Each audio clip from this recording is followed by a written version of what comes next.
بسم الله الرحمن الرحيم قل هو الله أحد الله الصمد لم يلد ولم يولد ولم يكن له كفوا أحد. Say, only Allah is the creator of everything. He is alone and all-powerful. We know from Hadith Sahih Muslim 1185, Messenger of Allah sallallahu alaihi wasallam said, Allah subhanahu wa ta'ala is free of minister, partners, children or wife. He is the Most High. This is the foolishness of mushrikeen, that they associate their false gods as creations of Allah subhanahu wa ta'ala, thinking them to be their property.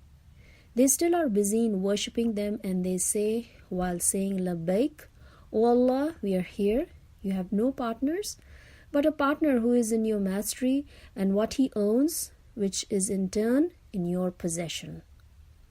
May Allah subhanahu wa ta'ala save us from polytheism, shirk.